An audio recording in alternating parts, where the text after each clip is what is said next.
करती, जबकि बाज़ ख़वातीन ने अपनी तहरीरों और शायरी के जरिए लोगों के दिलों में आज़ादी की तड़प पैदा कर दी। मिट्टी की मोहब्बत में हम आशुक तसर्रुफ़ ने, मिट्टी की मोहब्बत में हम आशुक तसर्रुफ़ ने वो कर्ज उतारे हैं जो वाजिब भी नहीं थे। तारीख शाहिद है कि जब अंग्रेजों ने तहरीक आजादी में गरीबी की तार अदा करने वाले हुर्रियत पसंद लोगों के गिरफ्त में पहुंचा दिया, तो दुख्तराए मिल्लत ने अपनी तहरीक से कदम निकालकर इस बात को यकीनी बनाया कि चाहे उनकी जान चली जाए मगर तहरीक को किसी भी कीमत पर खत्म नहीं होने देंगी। जिन्होंने अपनी दिलेरी, जुर्रत और इस्तिकामत से बरतान की हुक्काम को अंगुष्ठ बदलता कर दिया, लेकिन अफसोस का मकाम है कि उनकी कुर्बानियां तो पूजा उनकी निरांतता के साथी किताबों की सफात पर नजर नहीं आते, मगर तारीख उनके कारनामों को कभी फरामोश नहीं कर सकती। महात्मा गांधी ने यंग इंडिया में लिखा था कि मुसलमान ख़वातीन की तस्वीरें के बगैर तहरीक आजादी अधूरी है। हज़रात, अब मैं जंग आजादी की चंद बहादुर ख़वातीन का तज़किरा करना चाहूंगी।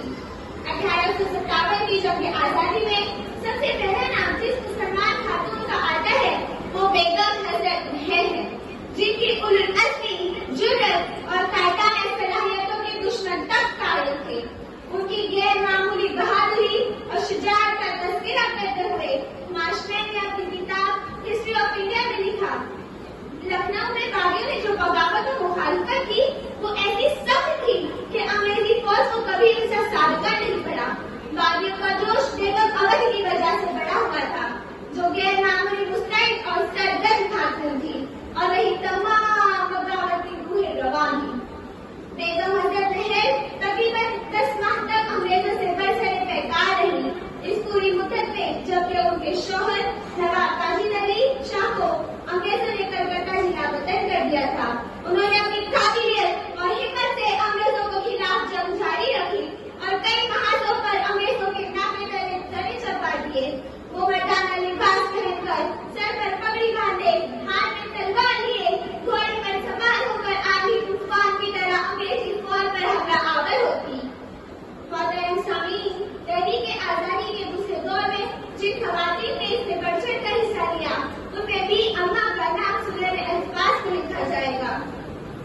वो जंग आजादी की दो अजीम मुजाहिदीन मोहम्मद अली और शौकत अली की वालिदा थी। आबादी बानो बेगम भी अम्मा एक कदामत पसंद मुसलमान खानदान से वाबस्ता होने के बावजूद हिंदुस्तान की जिद्दोजहद आजादी में मुस्लिम ख़वातीन के सबसे नुमाया चेहरों में से एक है। आबादी बानो बेगम पहली मुस्लिम खातून थी जिन्होंने हिजाब को परचम बनाकर सियासत में बढ़-चढ़ कर हिस्सा लिया और मादिरे हिंद को बरतानी साम्राज्यों के फंदों से आजाद करने की तहरीक में सरगर्म किरदार अदा किया। आबादी बानो बेगम, जिन्हें गांधी जी ने भी अम्मा का लक़ब दिया था। आबादी बानो की सियासी जिंदगी का आगाज पहली आलमी जंग से होता है, जब वो 1917 में एनी बेसेंट के होम रूलिंग तहरीक से वाबस्ता हुई। उन्होंने 30 दिसंबर 1917 को कलकत्ता के ऑल इंडिया मुस्लिम लीग के सालाना इजलास में ऐसी बरबला अंगेज तकरीर की जिसने हाज़रीन पर देशपात आंसू छोड़े। बेगम बानो ने खिलाफत और सत्याग्रह के लिए चंदा इकट्ठा करने में अहम किरदार अदा किया।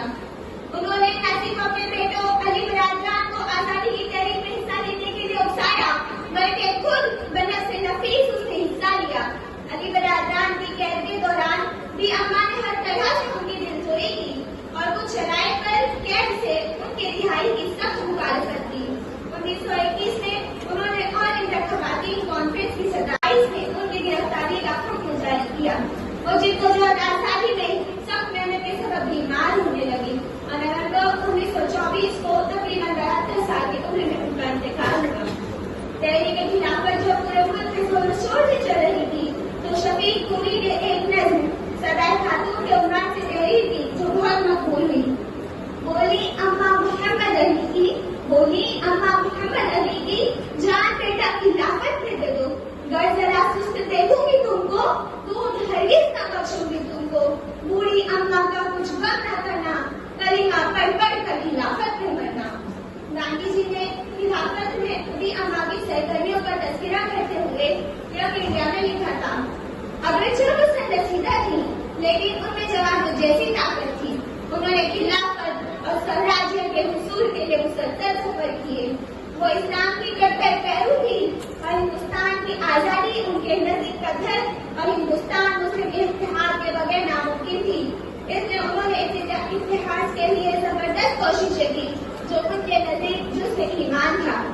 अब मैं मेरी हम जमात मुर्शदा को उस और भारतीय खवातीन के किरदार पर रोशनी डालने के लिए बुलाती हूँ। हिंदुस्तान की इस जिद्दोजहद आजादी में बाज़ खवातीन ने पर्दे में रहकर मर्दों का साथ दिया।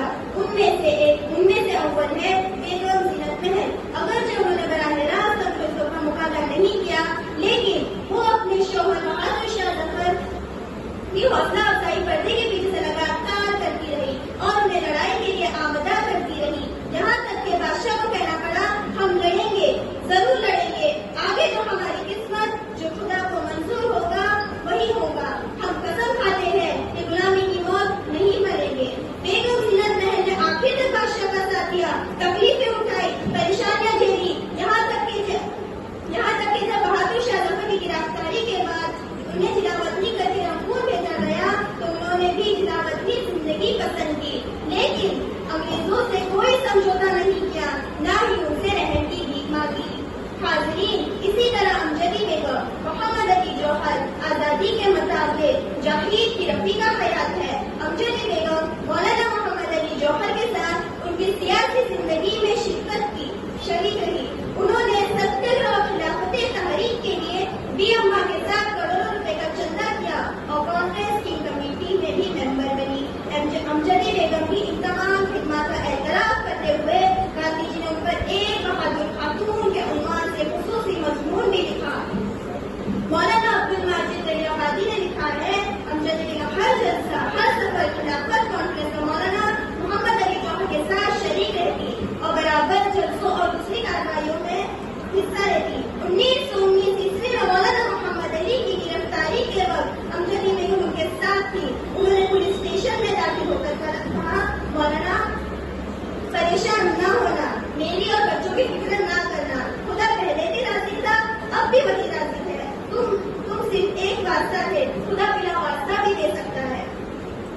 बेगम निशातुन्निसा मुल्तानी 1885 ईस्वी में अवध उत्तर प्रदेश में पैदा हुई, जिनकी शादी 1901 ईस्वी में इनकलाबी जिंदाबाद खाने और कामिल आजादी के सदा बुलंद करने वाले जोशीले नौजवान इनकलाबी हसन रुहानी से हुई।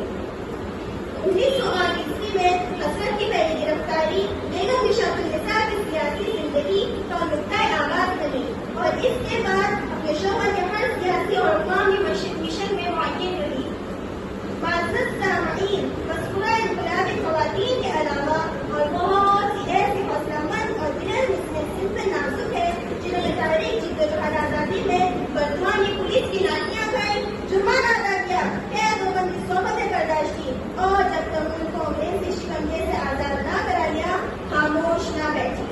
उनके अलावा ऐसी बेशुमार गुमनाम मुजाहिद आजादी खवातीन भी है जिनका जिक्र तारीखी सिफाहत में दर्ज न हो सका। अब मैं अपनी तकरीर इस शेर पर खत्म करती हूँ। हमारी आंखों में जो ख्वाब है वो वतन के है, हमारी आंखों में जो ख्वाब है वो वतन के है।